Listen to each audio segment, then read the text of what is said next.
extended coverage as Israel expands Operation Brother's Keeper in search of the 3 kidnapped teens. Israeli security forces raid Nablus and continue arrests of Hamas members as the families of the missing teens meet. The fight in Iraq approaches Baghdad. Troops of the Iraqi army engage in heavy clashes with Sunni Islamist militants 60 kilometers from the capital city. And in Brazil, all the teams will conclude their first game in the World Cup tournament today. The highlight when the host Brazil is matched up against Mexico.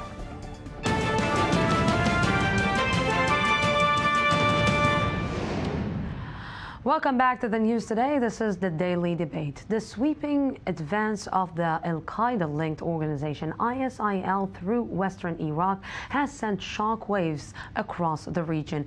It's such a dramatic event. It has even brought the U.S. and Iran closer in discussion of how to halt the militant advance. But what and who is behind this group, and just how much power does it have? Joining me tonight is Dr. Anat Hochberg. Good evening. Good evening. Thank you very much for coming. Maom, an expert on global terrorism and marketing. Thank you very much for coming. And Iranian political analyst Meir Javedanfar. Thank you very much for coming. Thank you. So let's try to first look at the current situation. Is it really possible that Iran and the United States will, I see your smile already, will cooperate against Iraq? You know, there's an old saying that 2 flowers don't make a garden. I love your sayings. Thank you very much. No, you know, I think people should hold their enthusiasm who are that believe that Iran and America all of a sudden willing to work together. And I don't mean you, I mean there's some newspaper articles already talking about full rapprochement and Iran and America cooperating. No. They had a brief chat yesterday. First of all, it would be good if they could cooperate for the stability. But if they're going to cooperate on Iraq, they should cooperate on Syria. But Iran is not going to cooperate on Syria. And I don't think, because of the domestic audiences in America and domestic opposition in Iran, the 2 sides will be able to have a rapprochement. In Iran, we have to remember, they don't, there's a lot of resistance to rapprochement with the US from the conservatives. And I think, they would be very suspicious of America in this case to have full cooperation with America. And of course, President Obama now to start cooperating with Iran, he's got Congress coming up, elections. What would the pro-Israel lobby say in America if he's seen as being too friendly to Iran? It will cost him votes. I think what we're probably looking at here is perhaps at best some intelligence sharing regarding ISIL. But apart from that, I don't see this going beyond. So let's try to understand who is the ISIL, because we're used to say Al-Qaeda, we're used to say Hamas, we're used to say Muslim Brotherhoods. We are not used to say ISIL. Who are they? Okay, first of all, we have to know that in Al-Qaeda in general and ISIS or ISIL in particular is the Salafist, the global jihad, the Salafist, the most extreme terror organization in the area of the Middle East. Actually, this is one of the worst times that we see what happens right now in Iraq, and especially also in Syria, is the extremist part of their organization. They want to ruin, to change the Middle East routine life to topple Bashar al-Assad and to help topple the Nouri al-Maliki, to overthrow the governments and to make a new political order, which not based on religious, not on secular rules, but on religious rules. Do they have Sharia laws? Do they have like a health system like Hezbollah and Hamas? Do they have a health and education system, or is it just solely a jihadi model? Actually, they try to, and for the last year, that's what they did already. They just they raised the. It's not raised, but they established a new, let's say, civil. It's not service, but they built some schools, some kindergartens, some options to in order to influence the public, the population. They just try to go into the soft part on the other side of the not only terrorist attacks, but also to go easily to the population, to come closer to.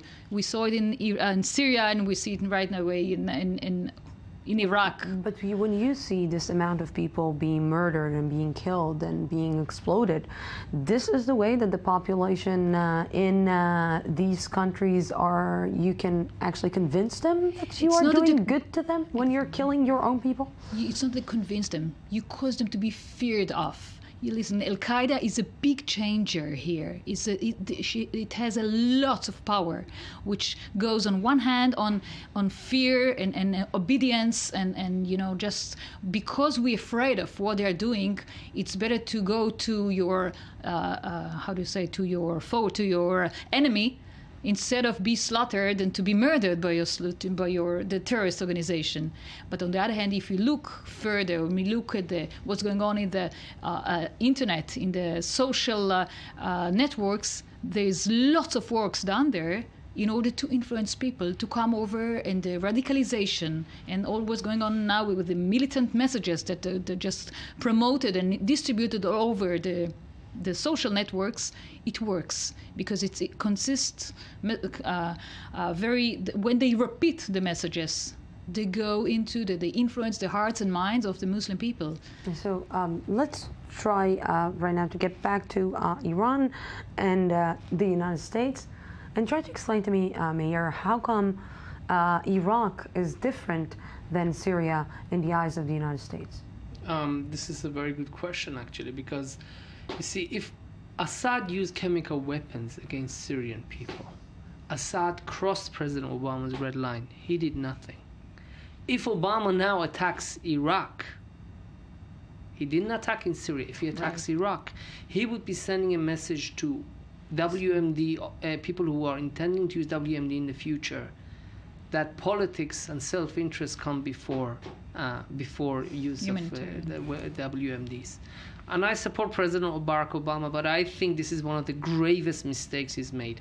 Why is he more concerned about Baghdad? Because America spent 8 years and thousands upon thousands of American lives and billions of American taxpayers' money to show that it succeeded. And for it to walk away and for this thing to fall apart, plus the fact that there's a U.S. embassy with, if I'm not mistaken, I think thousands of people. It's like a military base. 275 exactly. people, soldiers to Iraq to defend. I mean, it's not an embassy. It's like a mini city. So they have an interest to prop it up. And of course, if Iraq falls in the hand of the Sunni militants, there is the concern. There's an excellent article by David Ignatius that Al-Qaeda and ISIS may want to prove who is more anti-American and what's the best way to do that, to target the homeland in the United States. So this is very important. And to be honest, and the last point, when Americans look at extremist Shia and extremist Sunni, they prefer the extremist Shia. So in a minute I will ask you why they prefer the extremist Shia, but how come just in 1 week we started hearing Iraq again? Because until now, explosions and people who are That's exactly dead. what the Iranians are saying. They're saying that all of a sudden Bashar al-Assad gets elected. All of a sudden Bashar al-Assad is winning in Syria, and then boom, this group comes in, starts this major attack. And they're not saying it, but I think we have to ask questions. So how what did they? Be the reason? What? Well, let's think. Maybe one small reason could be, and it could be one. Somebody maybe gave them a call from Mosul to say there's $430 million in cash sitting in this bank, which is what they confiscated. Yes. And if they got that call and there's that amount of money sitting in the bank waiting for them, plus perhaps some Kuwaiti or Saudi family wanted to counterbalance Assad's progress, then you have motive and you have the means to do it. So you are look. You want to? Yeah, I agree. I totally agree with you. I think the reason here is a mixture of reasons, and when you look at the map and you take step back, it's not one of a sudden that just happened.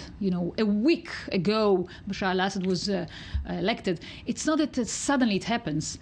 Al-Qaeda is going deeper and deeper and becoming stronger. But this is not Al-Qaeda. Al-Qaeda disowned ISIS. Right. Because they're two extremists. Imagine now Al-Qaeda is actually moderate today. Yes, as compared to the new Middle East. Yeah. As where Al-Qaeda is moderate. That's exactly what I anticipated, that the ISIS will be a lot more tougher, brutal, and even a nightmare for the Sunnis in Syria as well as in Iraq. What's fascinating here, Lucy, is that our colleague, sorry, I forgot your name, apologies, is saying that ISIS, Dr. Anat Hochberg, she says ISIS has a social model.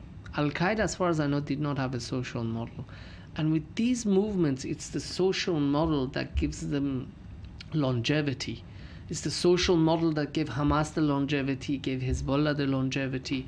And this is what I think makes them very dangerous. You know, what makes the situation, maybe when I see, and from what I'm reading, and from what I'm, just watching, is the mixture of money, religion, power, and terror all together combined, and this is something that, and a lot of interest, and a lot of political interest. Outside players. I would say idealism and pragmatism. I would say this is very strong faith with the Sunni, the harsh interpretation of the Sharia law, as well with all along together with very political power, when they just, they gain a lot of power. They gain they influence public idea and public opinion by fear and by terror attacks and all this stuff. But altogether, when you take the idealism with the very strong faith, but you also take the money, you take the manpower, you recruit people, many